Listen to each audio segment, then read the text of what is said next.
حمید نے بیان کیا اور ان سے انس بن مالک رضی اللہ عنہ نے کہ نبی کریم صلی اللہ علیہ وسلم سردی میں صبح کے وقت باہر نکلے اور مہاجرین اور انصار خندق کھود رہے تھے۔ پھر حضرت صلی اللہ علیہ وسلم نے فرمایا، اے اللہ، خیر تو آخرت ہی کی خیر ہے، پس انصار و مہاجرین کی مغفرت کر دے۔ اس کا جواب لوگوں نے دیا، ہم وہ ہیں جنہوں نے محمد صلی اللہ علیہ وسلم سے جہاد پر بیعت کی، ہمیشہ کے لیے جب تک ہم زندہ ہیں۔ صحیح بخاری حدیث نمبر 7201۔ امام مالک نے خبر دی، انہیں عبداللہ بن دینار نے اور ان سے عبداللہ بن عمر رضی اللہ عنہ نے بیان کیا کہ جب ہم رسول اللہ صلی اللہ علیہ وسلم سے سننے اور اطاعت کرنے کی بیعت کرتے تو آپ ہم سے فرماتے کہ جتنی تمہیں طاقت ہو۔ صحیح بخاری حدیث نمبر 7202۔ عبداللہ بن دینار نے بیان کیا، کہا کہ میں اس وقت عبداللہ بن عمر رضی اللہ عنہ کے پاس موجود تھا جب سب لوگ عبد الملک بن مروان سے بیعت کے لیے جمع ہو گئے۔ بیان کیا کہ انہوں نے عبد الملک کو لکھا کہ میں سننے اور اطاعت کرنے کا اقرار کرتا ہوں، اللہ کے بندے عبد الملک امیر المومنین کے لیے اللہ کے دین اور اس کے رسول کی سنت کے مطابق جتنی بھی مجھ میں قوت ہوگی، اور یہ کہ میرے لڑکے بھی اس کا اقرار کرتے ہیں۔ صحیح بخاری حدیث نمبر 7203۔ جریر بن عبداللہ رضی اللہ عنہ نے بیان کیا کہ میں نے رسول اللہ صلی اللہ علیہ وسلم سے سننے اور اطاعت کرنے کی بیعت کی تو آپ نے مجھے اس کی تلقین کی کہ جتنی مجھ میں طاقت ہو، اور ہر مسلمان کے ساتھ خیر خواہی کرنے پر بھی بیعت کی۔ صحیح بخاری حدیث نمبر 7204۔ عبداللہ بن دینار نے بیان کیا، کہا کہ جب لوگوں نے عبد الملک کی بیعت کی تو عبداللہ بن عمر رضی اللہ عنہ نے اسے لکھا، اللہ کے بندے عبد الملک امیر المومنین کے نام میں اقرار کرتا ہوں سننے اور اطاعت کرنے کی، اللہ کے بندے عبد الملک امیر المومنین کے لیے اللہ کے دین اور اس کی رسول کی سنت کے مطابق جتنی مجھ میں طاقت ہوگی، اور میرے بیٹوں نے بھی اس کا اقرار کیا۔ صحیح بخاری حدیث نمبر 7205۔ یزید بن ابی عبید نے بیان کیا کہ میں نے سلمہ رضی اللہ عنہ سے پوچھا، آپ لوگوں نے صلح حدیبیہ کے موقع پر رسول اللہ صلی اللہ علیہ وسلم سے کس بات پر بیعت کی تھی؟ انہوں نے کہا کہ موت پر۔ صحیح بخاری حدیث نمبر 7206۔ حمید بن عبد الرحمن نے خبر دی اور انہیں مسعود بن مخرمہ نے خبر دی، وہ 6 آدمی جن کو عمر رضی اللہ عنہ خلافت کے لیے نامزد کر گئے تھے، یعنی علی، عثمان، زبیر، طلحہ اور عبد الرحمن بن عوف رضی اللہ عنہم، کہ ان میں سے کسی ایک کو اتفاق سے خلیفہ بنا لیا جائے۔ یہ سب جمع ہوئے اور مشورہ کیا۔ ان سے عبد الرحمن بن عوف رضی اللہ عنہ نے کہا، خلیفہ ہونے کے لیے میں آپ لوگوں سے کوئی مقابلہ نہیں کروں گا، البتہ اگر آپ لوگ چاہیں تو آپ لوگوں کے لیے کوئی خلیفہ آپ ہی میں سے میں چن دوں۔ چنانچہ سب نے مل کر اس کا اختیار عبد الرحمن بن عوف رضی اللہ عنہ کو دے دیا۔ جب ان لوگوں نے انتخاب کی ذمہ داری عبد الرحمن رضی اللہ عنہ کے سپرد کر دی تو سب لوگ ان کی طرف جھک گئے۔ جتنے لوگ بھی اس جماعت کے پیچھے چل رہے تھے ان میں اب میں نے کسی کو بھی ایسا نہ دیکھا جو عبد الرحمن رضی اللہ عنہ کے پیچھے نہ چل رہا ہو۔ سب لوگ انہی کی طرف مائل ہو گئے اور ان دنوں میں ان سے مشورہ کرتے رہے۔ جب وہ رات آئی جس کی صبح کو ہم نے عثمان رضی اللہ عنہ سے بیعت کی، مسعود رضی اللہ عنہ نے بیان کیا تو عبد الرحمن رضی اللہ عنہ رات گئے میرے یہاں آئے اور دروازہ کھٹکھٹایا، یہاں تک کہ میں بیدار ہو گیا۔ انہوں نے کہا، میرا خیال ہے آپ سو رہے تھے، اللہ کی قسم میں ان راتوں میں بہت کم سو سکا ہوں، جائیے زبیر رضی اللہ عنہ اور سعد رضی اللہ عنہ کو بلا لائیے۔ میں ان دونوں بزرگوں کو بلا لایا اور انہوں نے ان سے مشورہ کیا، پھر مجھے بلایا اور کہا کہ میرے لیے علی رضی اللہ عنہ کو بھی بلا دیجیے۔ میں نے انہیں بھی بلایا اور انہوں نے ان سے بھی سرگوشی کی، یہاں تک کہ آدھی رات گزر چکی۔ پھر علی رضی اللہ عنہ ان کے پاس سے کھڑے ہو گئے اور ان کو اپنے ہی لیے امید تھی۔ عبد الرحمن رضی اللہ عنہ کے دل میں بھی ان کی طرف سے یہی ڈر تھا۔ پھر انہوں نے کہا کہ میرے لیے عثمان رضی اللہ عنہ کو بھی بلا لائیے۔ میں انہیں بھی بلا لایا اور انہوں نے ان سے بھی سرگوشی کی۔ آخر صبح کے مؤذن نے ان کے درمیان جدائی کی۔ جب لوگوں نے صبح کی نماز پڑھ لی اور یہ سب لوگ منبر کے پاس جمع ہوئے تو انہوں نے موجود مہاجرین، انصار اور لشکروں کے قائدین کو بلایا ان لوگوں نے اس سال حج عمر رضی اللہ عنہ کے ساتھ کیا تھا۔ جب سب لوگ جمع ہو گئے تو عبد الرحمن رضی اللہ عنہ نے خطبہ پڑھا، پھر کہا، اما بعد، اے علی رضی اللہ عنہ، میں نے لوگوں کے خیالات معلوم کیے اور میں نے دیکھا کہ وہ عثمان رضی اللہ عنہ کو مقدم سمجھتے ہیں اور ان کے برابر کسی کو نہیں سمجھتے، اس لیے آپ اپنے دل میں کوئی میل پیدا نہ کریں۔ پھر کہا، میں آپ عثمان رضی اللہ عنہ سے اللہ کے دین اور اس کے رسول کی سنت اور آپ کے 2 خلفاء کے طریق کے مطابق بیعت کرتا ہوں۔ چنانچہ پہلے ان سے عبد الرحمن بن عوف رضی اللہ عنہ نے بیعت کی، پھر سب لوگوں نے، اور مہاجرین، انصار اور فوجوں کے سرداروں اور تمام مسلمانوں نے بیعت کی۔ صحیح بخاری حدیث نمبر 7207۔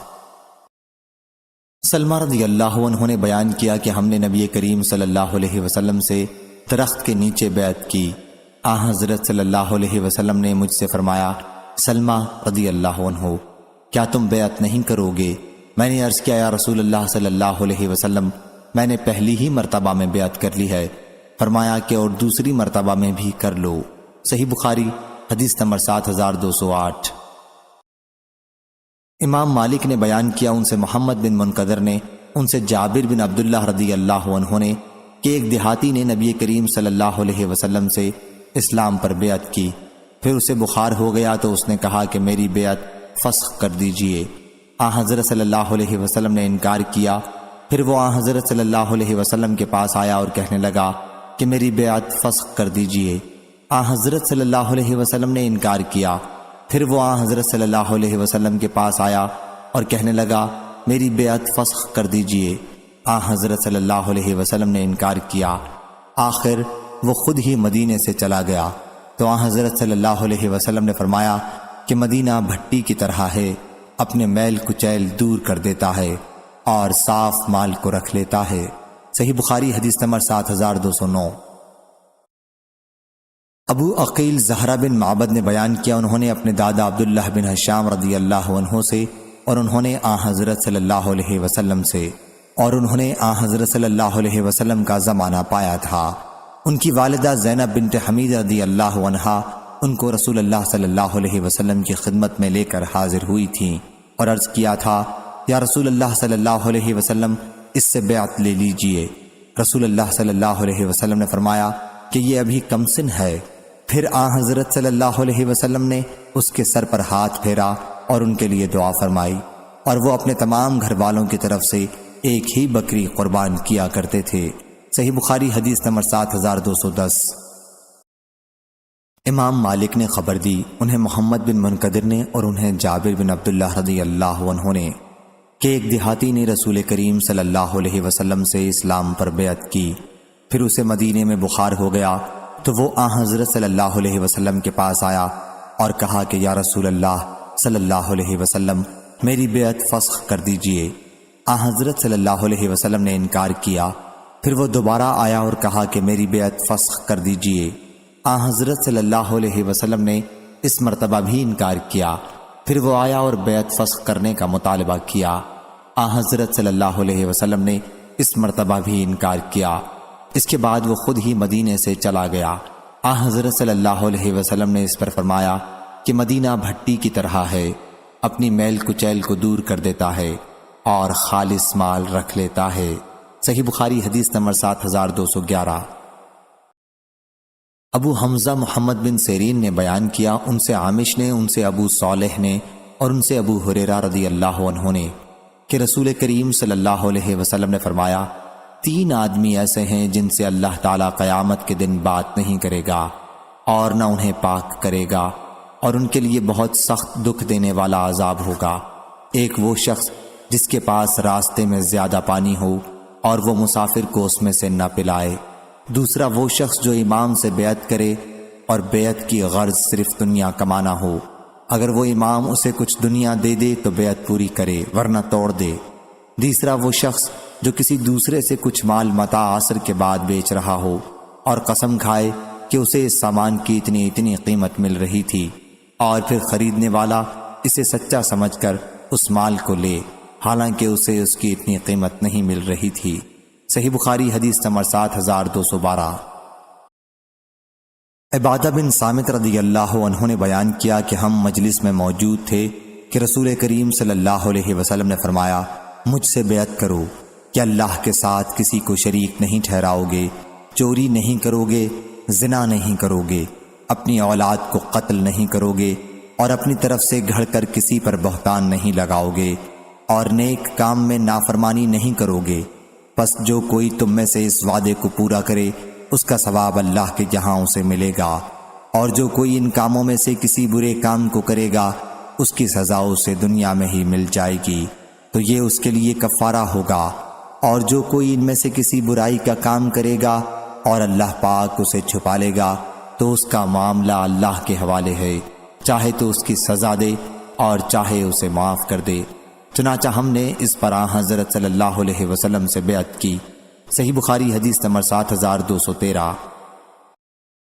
عائشہ رضی اللہ عنہا نے بیان کیا کہ نبی کریم صلی اللہ علیہ وسلم عورتوں سے زبانی اس آیت کے احکام کے بیعت لیتے کہ وہ اللہ کے ساتھ کسی کو شریک نہیں ٹھہرائیں گی، آخر آیت تک۔ بیان کیا کہ رسول اللہ صلی اللہ علیہ وسلم کے ہاتھ نے کبھی کسی عورت کا ہاتھ نہیں چھوا سوا اس عورت کے جو آپ کی لونڈی ہو۔ صحیح بخاری حدیث نمبر 7214۔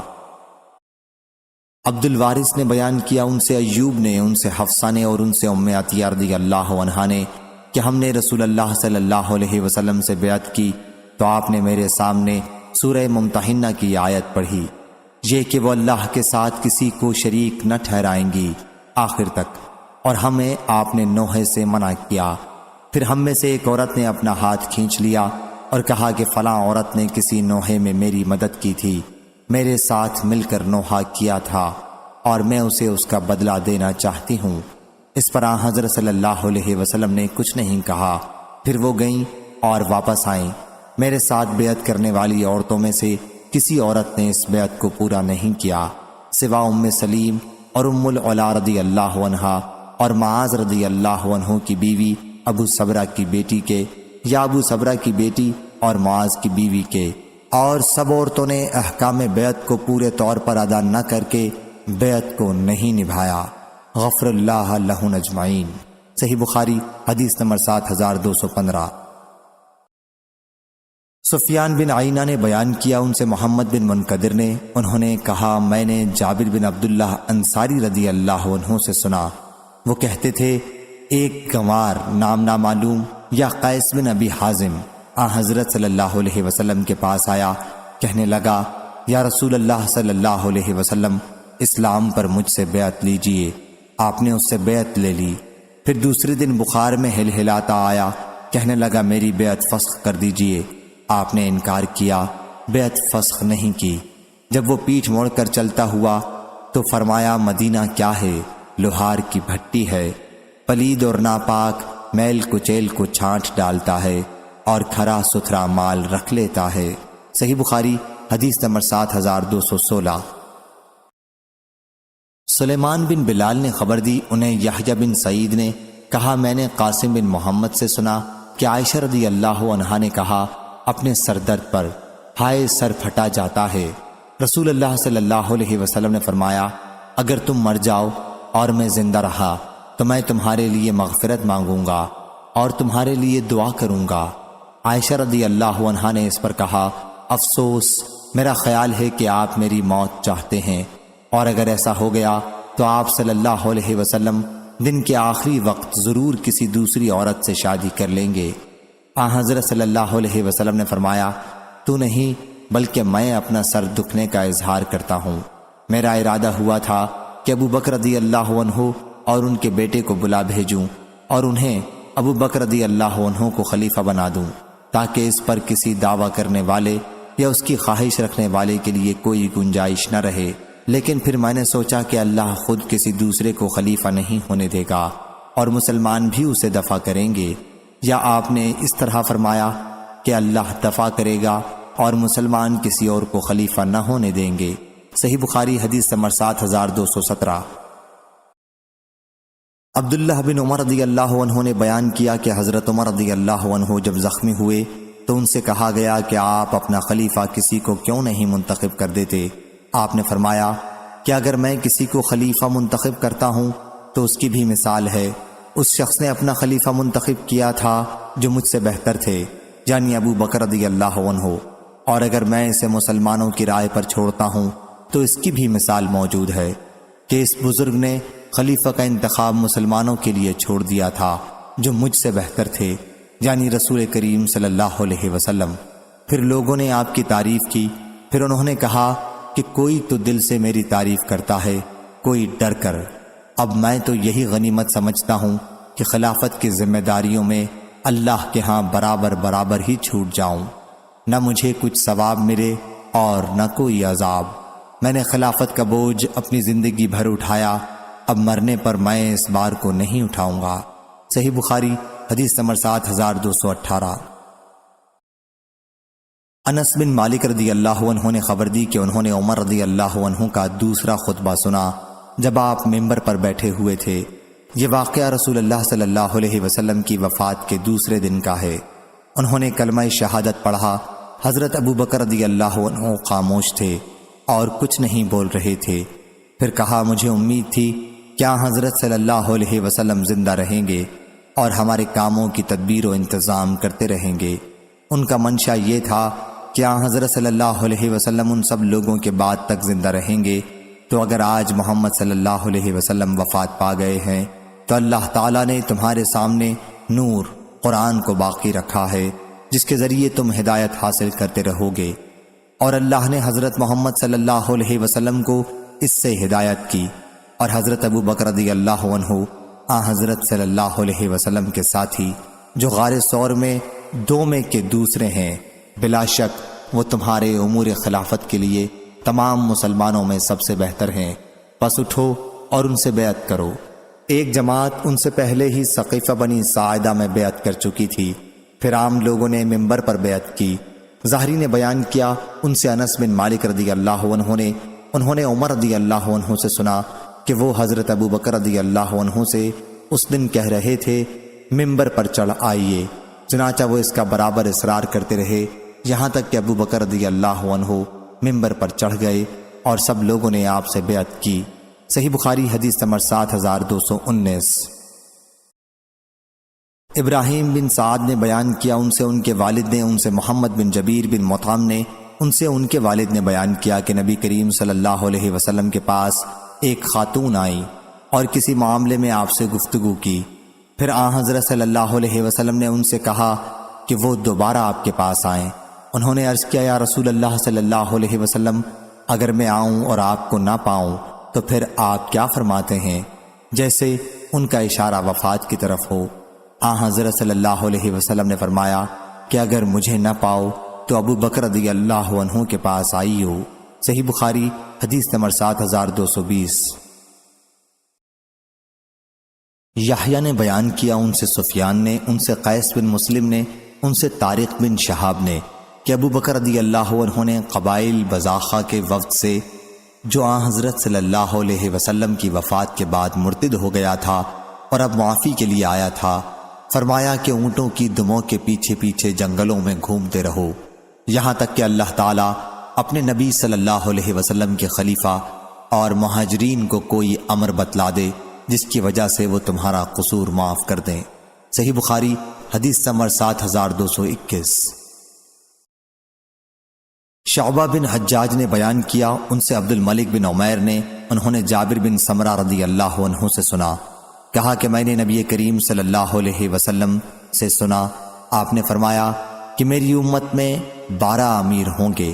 پھر آپ نے کوئی ایسی ایک بات فرمائی جو میں نے نہیں سنی۔ بعد میں میرے والد نے بتایا کہ آپ صلی اللہ علیہ وسلم نے یہ فرمایا کہ وہ سب کے سب قریش خاندان سے ہوں گے۔ صحیح بخاری حدیث نمبر 7222 7223۔ امام مالک نے بیان کیا، ان سے ابو زناد نے، ان سے اعرج نے اور ان سے ابو ہریرہ رضی اللہ عنہ نے کہ رسول اللہ صلی اللہ علیہ وسلم نے فرمایا، اس ذات کی قسم جس کے ہاتھ میں میری جان ہے، میرا ارادہ ہوا کہ میں لکڑیوں کے جمع کرنے کا حکم دوں، پھر نماز کے لیے اذان دینے کا، پھر کسی سے کہوں کہ وہ لوگوں کو نماز پڑھائے، اور میں اس کے بجائے ان لوگوں کے پاس جاؤں جو جماعت میں شریک نہیں ہوتے اور انہیں ان کے گھروں سمیت جلا دوں۔ قسم ہے اس ذات کی جس کے ہاتھ میں میری جان ہے کہ تم سے کسی کو اگر یہ امید ہو کہ وہاں موٹی ہڈی یا 2 مرمہ حسنہ بکری کے گھر کے درمیان کا گوشت ملے گا تو وہ ضرور نماز عشاء میں شریک ہو۔ صحیح بخاری حدیث نمبر 7224۔ لیث نے بیان کیا، ان سے عقیل نے، ان سے ابن شہاب نے، ان سے عبد الرحمن بن عبداللہ بن کعب بن مالک نے کہ عبداللہ بن کعب بن مالک رضی اللہ عنہ کے نابینا ہو جانے کے زمانے میں ان کے سب لڑکوں میں یہی راستے میں ان کے ساتھ چلتے تھے، نے بیان کیا کہ میں نے کعب بن مالک رضی اللہ عنہ سے سنا، انہوں نے کہا کہ جب وہ غزوہ تبوک میں رسول اللہ صلی اللہ علیہ وسلم کے ساتھ نہیں جا سکے تھے، پھر انہوں نے اپنا پورا واقعہ بیان کیا، اور حضرت صلی اللہ علیہ وسلم نے مسلمانوں کو ہم سے گفتگو کرنے سے روک دیا تھا، تو ہم 50 دن اسی حالت میں رہے۔ پھر حضرت صلی اللہ علیہ وسلم نے اعلان کیا کہ اللہ نے ہماری توبہ قبول کر لی ہے۔ صحیح بخاری حدیث نمبر 7225۔ عبد الرحمن بن خالد نے بیان کیا، ان سے ابن شہاب نے، ان سے ابو سلمہ اور سعید بن مسیب نے، اور ان سے ابو ہریرہ رضی اللہ عنہ نے کہ میں نے رسول اللہ صلی اللہ علیہ وسلم سے سنا، آپ صلی اللہ علیہ وسلم نے فرمایا، اس ذات کی قسم جس کے ہاتھ میں میری جان ہے، اگر ان لوگوں کا خیال نہ ہوتا جو میرے ساتھ غزوے میں شریک نہ ہو سکنے کو برا جانتے ہیں، مگر اسباب کی کمی کی وجہ سے وہ شریک نہیں ہو سکتے، اور کوئی ایسی چیز میرے پاس نہیں ہے جس پر انہیں سوار کروں، تو میں کبھی غزوات میں شریک ہونے سے پیچھے نہ رہتا۔ میری تو خواہش ہے کہ اللہ کے راستے میں قتل کیا جاؤں، پھر زندہ کیا جاؤں، پھر قتل کیا جاؤں، پھر زندہ کیا جاؤں، پھر قتل کیا جاؤں، اور پھر زندہ کیا جاؤں، اور پھر مارا جاؤں۔ صحیح بخاری حدیث نمبر 7226۔ ابو ہریرہ رضی اللہ عنہ نے بیان کیا کہ رسول اللہ صلی اللہ علیہ وسلم نے فرمایا، اس ذات کی قسم جس کے ہاتھ میں میری جان ہے، میری آرزو ہے کہ میں اللہ کے راستے میں جنگ کروں اور قتل کیا جاؤں، پھر زندہ کیا جاؤں، پھر قتل کیا جاؤں، پھر زندہ کیا جاؤں، پھر قتل کیا جاؤں۔ ابو ہریرہ رضی اللہ عنہ ان الفاظ کو 3 مرتبہ دہراتے تھے کہ میں اللہ کو گواہ کر کے کہتا ہوں۔ صحیح بخاری حدیث نمبر 7227۔ عبد الرزاق نے بیان کیا، ان سے معمر نے، ان سے حمام بن بنبا نے، انہوں نے ابو ہریرہ رضی اللہ عنہ سے سنا کہ نبی کریم صلی اللہ علیہ وسلم نے فرمایا، اگر میرے پاس احد پہاڑ کے برابر سونا ہوتا تو میں پسند کرتا کہ اگر ان کے لینے والے مل جائیں تو 3 دن گزرنے سے پہلے ہی میرے پاس اس میں سے 1 دینار بھی نہ بچے، سوا اس کے جسے میں اپنے اوپر قرض کی ادائیگی کے لیے روک لوں۔ صحیح بخاری حدیث نمبر 7228۔ عائشہ رضی اللہ عنہا نے بیان کیا کہ رسول اللہ صلی اللہ علیہ وسلم نے حجۃ الوداع کے موقع پر فرمایا، اگر مجھ کو اپنا حال پہلے سے معلوم ہوتا جو بعد کو معلوم ہوا تو میں اپنے ساتھ قربانی کا جانور نہ لاتا، اور عمرہ کر کے دوسرے لوگوں کی طرح میں بھی احرام کھول ڈالتا۔ صحیح بخاری حدیث نمبر 7229۔ جابر بن عبداللہ رضی اللہ عنہ نے بیان کیا کہ ہم رسول اللہ صلی اللہ علیہ وسلم کے حجۃ الوداع کے موقع پر ساتھ تھے، پھر ہم نے حج کے لیے تلبیہ کہا اور 4 ذی الحج کو مکہ پہنچے، پھر حضرت صلی اللہ علیہ وسلم نے ہمیں بیت اللہ اور صفا اور مروہ کے طواف کا حکم دیا، اور یہ کہ ہم اسے عمرہ بنا لیں اور اس کے بعد حلال ہو جائیں، سوا ان کے جن کے ساتھ قربانی کا جانور ہو وہ حلال نہیں ہو سکتے۔ بیان کیا کہ حضرت صلی اللہ علیہ وسلم اور طلحہ رضی اللہ عنہ کے سوا ہم میں سے کسی کے پاس قربانی کا جانور نہ تھا، اور علی رضی اللہ عنہ یمن سے آئے تھے اور ان کے ساتھ بھی ہدی تھی، اور کہا کہ میں بھی اس کا احرام باندھ کر آیا ہوں جس کا رسول اللہ صلی اللہ علیہ وسلم نے احرام باندھا ہے۔ پھر دوسرے لوگ کہنے لگے کہ کیا ہم اپنی عورتوں کے ساتھ صحبت کرنے کے بعد منی جا سکتے ہیں اس حال میں کہ ہمارے ذکر منی ٹپکاتے ہوں؟ حضرت صلی اللہ علیہ وسلم نے اس پر فرمایا کہ جو بات مجھے بعد میں معلوم ہوئی اگر پہلے ہی معلوم ہوتی تو میں حدیث ساتھ نہ لاتا، اور اگر میرے ساتھ ہدی نہ ہوتی تو میں بھی حلال ہو جاتا۔ بیان کیا کہ حضرت صلی اللہ علیہ وسلم سے سراقہ بن مالک نے ملاقات کی، اس وقت آپ بڑے شیطان پر رمی کر رہے تھے، اور پوچھا یا رسول اللہ صلی اللہ علیہ وسلم یہ ہمارے لیے خاص ہے؟ آپ نے فرمایا کہ نہیں بلکہ ہمیشہ کے لیے ہے۔ بیان کیا کہ عائشہ رضی اللہ عنہا بھی مکہ آئی تھیں لیکن وہ حائضہ تھیں، تو آن حضرت صلی اللہ علیہ وسلم نے انہیں تمام اعمال حج ادا کرنے کا حکم دیا، صرف وہ پاک ہونے سے پہلے طواف نہیں کر سکتی تھیں اور نہ نماز پڑھ سکتی تھیں۔ جب سب لوگ بطحا میں اترے تو عائشہ رضی اللہ عنہا نے کہا یا رسول اللہ صلی اللہ علیہ وسلم کیا آپ سب لوگ عمرہ و حج دونوں کر کے لوٹیں گے اور میرا صرف حج ہوگا؟ بیان کیا کہ پھر آن حضرت صلی اللہ علیہ وسلم نے عبد الرحمن بن ابی بکر صدیق رضی اللہ عنہ کو حکم دیا کہ عائشہ رضی اللہ عنہا کو ساتھ لے کر مقام تنعیم جائیں، چنانچہ انہوں نے بھی ایام حج کے بعد ذی الحج میں عمرہ کیا۔ صحیح بخاری حدیث نمبر 7230۔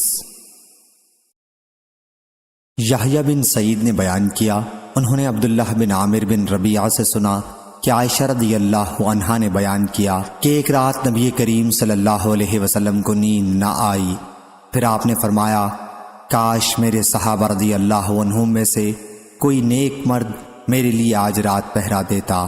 اتنے میں ہم نے ہتھیاروں کی آواز سنی۔ حضرت صلی اللہ علیہ وسلم نے پوچھا کون صاحب ہیں؟ بتایا گیا کہ سعد بن ابی وقاص رضی اللہ عنہ ہیں۔ یا رسول اللہ صلی اللہ علیہ وسلم، انہوں نے کہا میں آپ کے لیے پہرا دینے آیا ہوں۔ پھر حضرت صلی اللہ علیہ وسلم سوئے یہاں تک کہ ہم نے آپ کے خراٹے کی آواز سنی۔ ابو عبداللہ امام بخاری رحمہ اللہ نے بیان کیا کہ عائشہ رضی اللہ عنہا نے بیان کیا بلال رضی اللہ عنہ جب نئے نئے مدینہ آئے تو بحالت بخار حیرانی میں یہ شعر پڑھتے تھے، کاش میں جانتا کہ میں ایک رات اس وادی میں گزار سکوں گا، وادی مکہ میں، اور میرے چاروں طرف اذخر اور جلیل گھاس ہوگی۔ پھر میں نے نبی کریم صلی اللہ علیہ وسلم سے اس کی خبر کی۔ صحیح بخاری حدیث نمبر 7231۔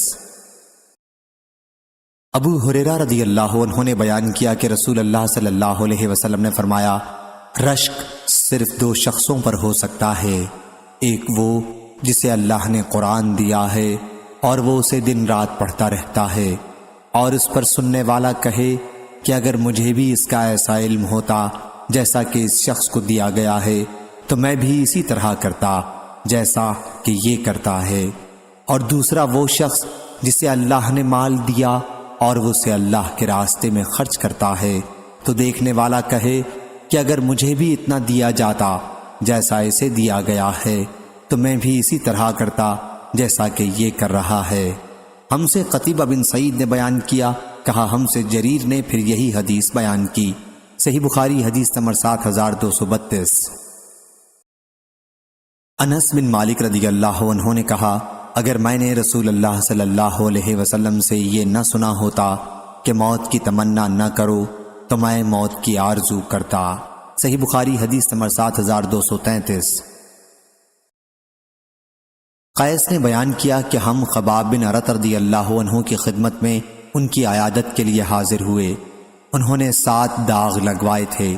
پھر انہوں نے کہا کہ اگر رسول اللہ صلی اللہ علیہ وسلم نے ہمیں موت کی دعا کرنے سے منع نہ کیا ہوتا تو میں اس کی دعا کرتا۔ صحیح بخاری حدیث نمبر 7234۔ معمر نے خبر دی، انہیں زہری نے، انہیں ابی عبید نے جن کا نام سعد بن عبید ہے جو عبد الرحمن بن اظہر کے مولا ہیں، کہ رسول اللہ صلی اللہ علیہ وسلم نے فرمایا کوئی شخص تم میں سے موت کی آرزو نہ کرے، اگر وہ نیک ہے تو ممکن ہے نیکی میں اور زیادہ ہو، اور اگر برا ہے تو ممکن ہے اس سے توبہ کر لے۔ صحیح بخاری حدیث نمبر 7235۔ ابو اسحاق نے بیان کیا اور ان سے برا بن عازب رضی اللہ عنہ نے کہ غزوہ خندق کے دن خندق کھودتے ہوئے رسول اللہ صلی اللہ علیہ وسلم بھی خود ہمارے ساتھ مٹی اٹھایا کرتے تھے۔ میں نے حضرت صلی اللہ علیہ وسلم کو اس حال میں دیکھا کہ مٹی نے آپ کے پیٹ کی سفیدی کو چھپا دیا تھا۔ آپ فرماتے تھے اگر تو نہ ہوتا اے اللہ تو ہم ہدایت نہ پاتے، نہ ہم صدقہ دیتے، نہ نماز پڑھتے، پس ہم پر دل جمعی نازل فرما۔ اس معاندین کی جماعت نے ہمارے خلاف حد سے آگے بڑھ کر حملہ کیا ہے۔ جب یہ فتنہ چاہتے ہیں تو ہم ان کی بات نہیں مانتے، اس پر آپ صلی اللہ علیہ وسلم آواز کو بلند کر دیتے۔ صحیح بخاری حدیث نمبر 7236۔ سالم ابو نضر نے بیان کیا، جو اپنے آقا کے کاتب تھے، بیان کیا کہ عبداللہ بن ابی اوفیٰ رضی اللہ عنہ نے انہیں لکھا اور میں نے اسے پڑھا تو اس میں یہ مضمون تھا: رسول اللہ صلی اللہ علیہ وسلم نے فرمایا ہے کہ دشمن سے مٹ بھیڑ ہونے کی تمنا نہ کرو اور اللہ سے عافیت کی دعا مانگا کرو۔ صحیح بخاری حدیث نمبر 7237۔ قاسم بن محمد نے بیان کیا کہ ابن عباس رضی اللہ عنہ نے 2 لعان کرنے والوں کا ذکر کیا تو اس پر عبداللہ بن شداد نے پوچھا، کیا یہی وہ ہیں جن کے متعلق رسول اللہ صلی اللہ علیہ وسلم نے فرمایا تھا کہ اگر میں کسی عورت کو بغیر گواہ کے رجم کر سکتا تو اسے کرتا؟ ابن عباس رضی اللہ عنہ نے کہا کہ نہیں، وہ ایک اور عورت تھی جو اسلام لانے کے بعد کھلے عام فحش کام کرتی تھی، مگر قاعدے سے ثبوت نہ تھا، یعنی 4 عینی گواہ نہیں تھے۔ صحیح بخاری حدیث نمبر 7238۔ عطا بن ابی رباح نے بیان کیا، ایک رات ایسا ہوا حضرت صلی اللہ علیہ وسلم نے عشاء کی نماز میں دیر کی۔ آخر حضرت عمر رضی اللہ عنہ نکلے اور کہنے لگے، یا رسول اللہ صلی اللہ علیہ وسلم، نماز پڑھیے، عورتیں اور بچے سونے لگے۔ اس وقت آپ حجرے سے برآمد ہوئے، آپ کے سر سے پانی ٹپک رہا تھا، غسل کر کے باہر تشریف لائے، فرمانے لگے، اگر میری امت پر، یا یوں فرمایا لوگوں پر دشوار نہ ہوتا۔ سفیان بن عیینہ نے یوں کہا، میری امت پر دشوار نہ ہوتا تو میں اس وقت اتنی رات گئے ان کو یہ نماز پڑھنے کا حکم دیتا۔ اور ابن جریج نے اسی سند سے سفیان سے، انہوں نے ابن جریج سے، انہوں نے عطا سے روایت کی، انہوں نے ابن عباس رضی اللہ عنہ سے، کیا حضرت صلی اللہ علیہ وسلم نے اس نماز یعنی عشاء کی نماز میں دیر کی۔ حضرت عمر رضی اللہ عنہ آئے اور کہنے لگے، یا رسول اللہ صلی اللہ علیہ وسلم، عورتیں بچے تو سو گئے۔ یہ سن کر آپ باہر تشریف لائے، اپنے سر کی ایک جانب سے پانی پہنچ رہے تھے، فرما رہے تھے، اس نماز کا عمدہ وقت یہی ہے اگر میری امت پر شاق نہ ہو۔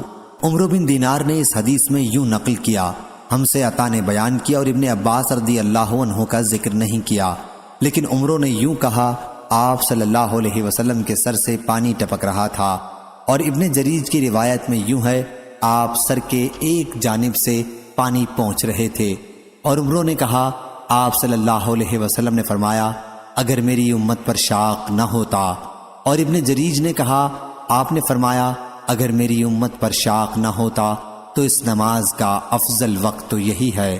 اور ابراہیم بن منذر امام بخاری رحمۃ اللہ علیہ کے شیخ نے کہا، ہم سے معن بن عیسیٰ نے بیان کیا، کہا مجھ سے محمد بن مسلم نے، انہوں نے عمرو بن دینار سے، انہوں نے عطا بن ابی رباح سے، انہوں نے ابن عباس رضی اللہ عنہ سے، انہوں نے حضرت صلی اللہ علیہ وسلم سے پھر یہی حدیث نقل کی۔ صحیح بخاری حدیث نمبر 7239۔ ابو ہریرہ رضی اللہ عنہ نے بیان کیا کہ رسول اللہ صلی اللہ علیہ وسلم نے فرمایا، اگر میری امت پر شاق نہ ہوتا تو میں ان پر مسواک کرنا واجب قرار دے دیتا۔ صحیح بخاری حدیث نمبر 7240۔ انس رضی اللہ عنہ نے بیان کیا کہ نبی کریم صلی اللہ علیہ وسلم نے رمضان کے آخری دنوں میں صوم وصال رکھا تو بعض صحابہ رضی اللہ عنہم نے بھی صوم وصال رکھا۔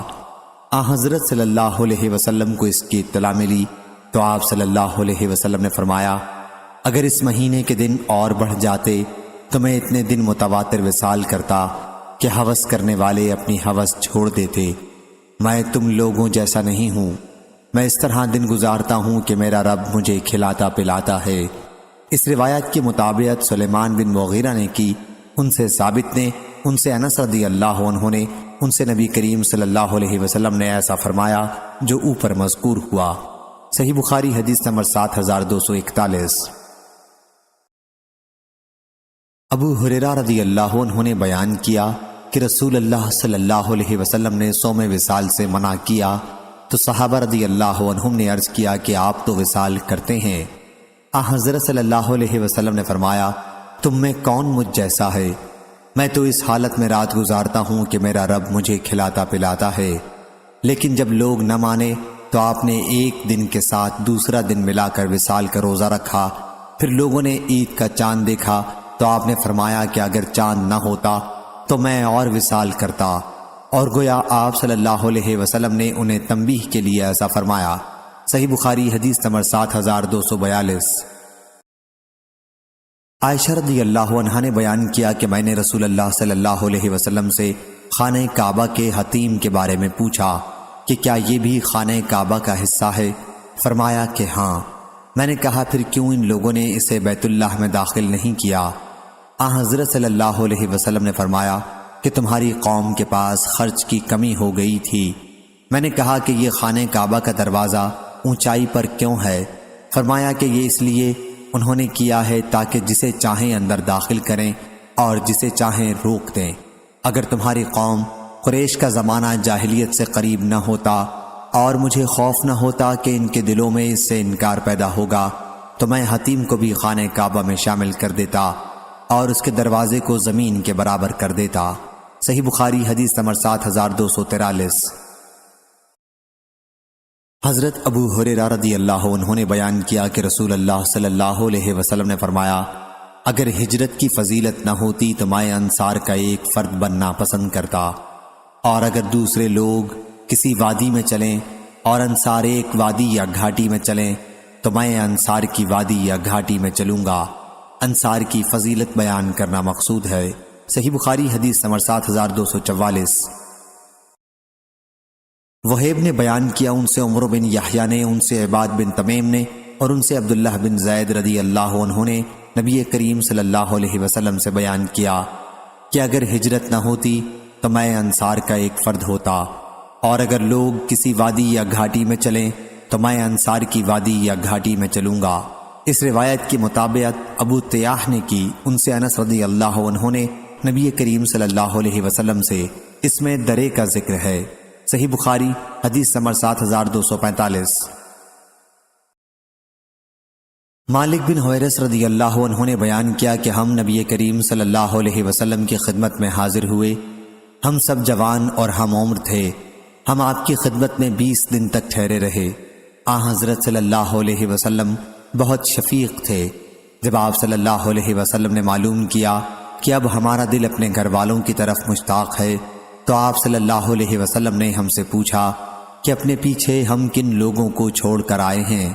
ہم نے آپ کو بتایا تو آپ نے فرمایا کہ اپنے گھر چلے جاؤ اور ان کے ساتھ رہو اور انہیں اسلام سکھاؤ اور دین بتاؤ، اور بہت سی باتیں آپ نے کہیں جن میں بعض مجھے یاد نہیں ہیں اور بعض یاد ہیں، اور فرمایا کہ جس طرح مجھے تم نے نماز پڑھتے دیکھا اسی طرح نماز پڑھو، پس جب نماز کا وقت آ جائے تو تم میں سے ایک تمہارے لیے اذان کہے اور جو عمر میں سب سے بڑا ہو وہ امامت کرائے۔ صحیح بخاری حدیث نمبر 7246۔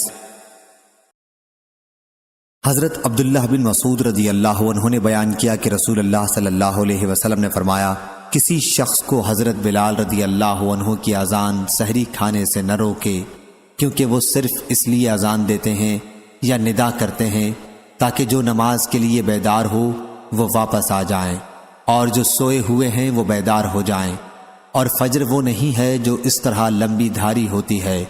یحییٰ نے اس کے اظہار کے لیے اپنے دونوں ہاتھ ملائے اور کہا یہاں تک کہ وہ اس طرح ظاہر ہو جائے، اور اس کے اظہار کے لیے انہوں نے اپنی دونوں شہادت کی انگلیوں کو پھیلا کر بتایا۔ صحیح بخاری حدیث نمبر 7247۔ عبداللہ بن دینار نے بیان کیا انہوں نے عبداللہ بن عمر رضی اللہ عنہ سے سنا کہ نبی کریم صلی اللہ علیہ وسلم نے فرمایا بلال رضی اللہ عنہ رمضان میں رات ہی میں اذان دیتے ہیں، وہ نماز فجر کی اذان نہیں ہوتی، پس تم کھاؤ پیو یہاں تک کہ عبداللہ بن ام مکتوم رضی اللہ عنہ اذان دیں تو کھانا پینا بند کر دو۔ صحیح بخاری حدیث نمبر 7248۔ عبداللہ بن مسعود رضی اللہ عنہ نے بیان کیا کہ نبی کریم صلی اللہ علیہ وسلم نے ہمیں ظہر کی 5 رکعت نماز پڑھائی تو آپ سے پوچھا گیا نماز کی رکعتوں میں کچھ بڑھ گیا ہے؟ حضرت صلی اللہ علیہ وسلم نے دریافت فرمایا کیا بات ہے؟ صحابہ رضی اللہ عنہم نے کہا آپ نے 5 رکعت نماز پڑھائی ہے۔ پھر حضرت صلی اللہ علیہ وسلم نے سلام کے بعد 2 سجدہ سہو کے کیے۔ صحیح بخاری حدیث نمبر 7249۔ مالک نے بیان کیا ان سے ایوب سختیانی نے، ان سے محمد بن سیرین نے اور ان سے ابو ہریرہ رضی اللہ عنہ نے کہ رسول اللہ صلی اللہ علیہ وسلم نے 2 ہی رکعت پر مغرب یا عشاء کی نماز میں نماز ختم کر دی تو ذوالیدین نے کہا کہ یا رسول اللہ صلی اللہ علیہ وسلم نماز کم کر دی گئی ہے یا آپ بھول گئے ہیں؟ آپ نے پوچھا کیا ذوالیدین صحیح کہتے ہیں؟ لوگوں نے کہا جی ہاں۔ پھر حضرت صلی اللہ علیہ وسلم کھڑے ہوئے اور 2 آخری رکعتیں پڑھیں، پھر سلام پھیرا، پھر تکبیر کہی اور سجدہ کیا، نماز کے عام سجدے جیسا یا اس سے طویل۔ پھر آپ نے سر اٹھایا، پھر تکبیر کہی اور نماز کے سجدے جیسا سجدہ کیا، پھر سر اٹھایا۔ صحیح بخاری حدیث نمبر 7250۔